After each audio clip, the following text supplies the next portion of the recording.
Hello everyone, this is Angad Aryan और आप देख रहे हैं चैरिटी पीसीएस। ये अपडेट देने के लिए आपको ये वीडियो बना रहा हूँ और वो अपडेट है कि सहायक संघ की अधिकारी की पोस्ट आ रही है, स्टैटिकल असिस्टेंट स्टैटिकल ऑफिसर, जो कि हर स्टेट गवर्नमेंट, एक तो statistical officer assistant statistical officer CGL में भी होता है जो केंद्र सरकार का काम करता है, और एक राज्य सरकार के जो स्टैटिकल वर्क्स करने होते हैं लेखा पढ़ी वाला, उसके लिए भी असिस्टेंट स्टैटिकल ऑफिसर का पोस्ट आता है।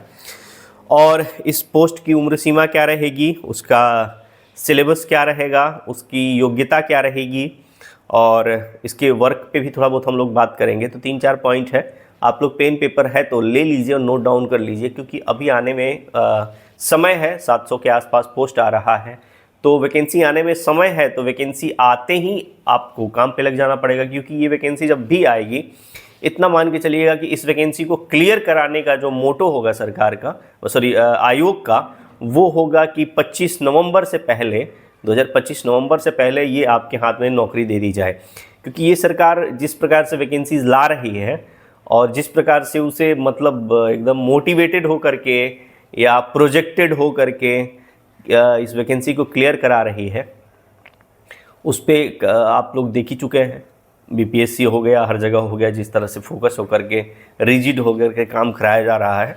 तो देखिए क्या है ना कि एक समय के बाद हम लोग कितना निगेटिव ले लेंगे, रहना इसी सोसाइटी में है तो यही करेंगे कि एक शेर नहीं है कि अगर आसमां को जिद है यहाँ बिजलियाँ गिराने की, तो हमें भी जिद है यहीं आशियाना बनाने की। अगर आसमां को जिद है यहीं बिजलियाँ गिराने की, तो हमें भी जिद है यहीं आशियाना बनाने की। मान के ये चलो कि अगर कुछ निगेटिव भी है, तो अगर 600 पोस्ट आ रहा है, तो आप ये मान के चलो कि हमारे लिए 200 पोस्ट है, 250 पोस्ट है, तो फिर आप मन लगा के, जान लगा करके और 250 पोस्ट के लिए काम करो। ठीक है, यही कहते हैं सकारात्मकता।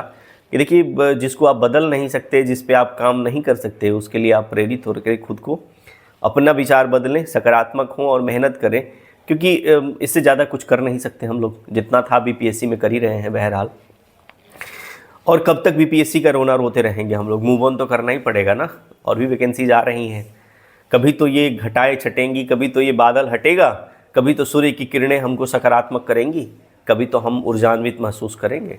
और वहीं सकारात्मक, ईश्वरीय न्याय और ये मतलब जितनी भी प्राकृतिक सकारात्मकता हमारे आसपास है, उनके प्रति प्रेरित होते हुए खुद को मोटिवेट करिए और लग जाइए। अब बात कर लेते हैं स्टैटिकल ऑफिसर यानी असिस्टेंट स्टैटिकल ऑफिसर के उम्र की। देखिए, उम्र तो बिहार एसएससी 18 से 37 रखता है जनरली, लेकिन हाईकोर्ट का गाइडलाइन रहा है पहले कि जो वैकेंसी पुरानी वाली आई है, तो नई वैकेंसी आए तो उसी डेट को मेंशन करके दिया जाए पुराना उम्र। इसीलिए आप लोग देखते हो कि बैक डेट में दे करके बिहार एसएससी देता है।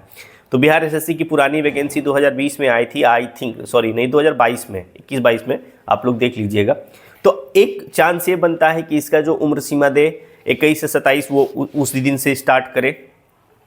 दूसरा बनता है कि इस वैकेंसी का जो जनरेशन यानी जनरेट किया गया अगस्त 2024 में, तो 1 अगस्त 2024 भी दे सकता है। तो 2 उम्र सीमा तो ये हो गया, डेट भी यही हो सकता है 1 अगस्त से 2।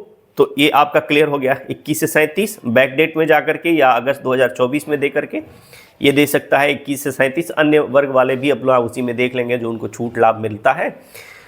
तो ये हो गया उम्र के लेवल पे। दूसरा, योग्यता। इस वैकेंसी के लिए 3 प्रकार के सर्टिफिकेट आपको चाहिए, यानी कि एक तो ग्रेजुएशन, वो भी स्टैटिक्स में या अर्थशास्त्र में आप ग्रेजुएट हैं, या मैथमेटिक्स में आप ग्रेजुएट हैं। इन 3 विषयों से ग्रेजुएट हैं आप, आपके पास ग्रेजुएशन की डिग्री है, तो आप इस वैकेंसी को डाल पाएंगे। क्लियर हो गया।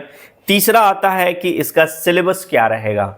तो सिलेबस ये रहेगा भाई कि पहले तो पीटी वाला सिलेबस रहेगा।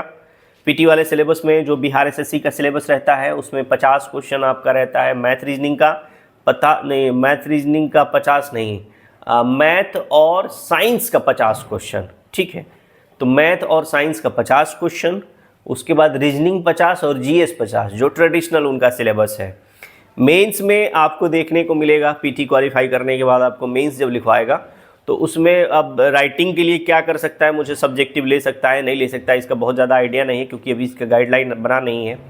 क्या बना करके और इसको देता है तो वो उसके ऊपर निर्भर करता है। लेकिन एक प्रेडिक्शन के आधार पे मेरा जो लबोलुबाब है अन्य राज्य आयोग में जैसे ASO की वैकेंसी होती है स्टैटिकल ऑफिसर की, तो उसके लिए जो गाइडलाइन बनता है उसके हिसाब से मेंस में आपका 50 क्वेश्चन जीएस का रहता है और 100 क्वेश्चन इन 3 विषयों से रहते हैं। मैथ का हो सकता है, स्टैटिक्स का हो सकता है या इकोनॉमिक्स का हो सकता है।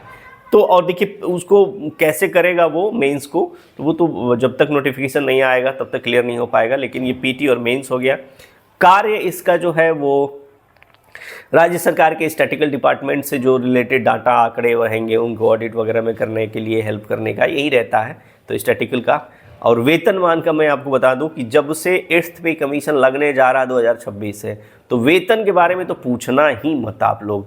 सरकारी नौकरी पाने वाले को समाज में देवता की तरह पूजा जाएगा और उसके लिए स्पेशल व्यवस्थाएं की जाएंगी जिस तरह से परिस्थितियां बदल रही हैं।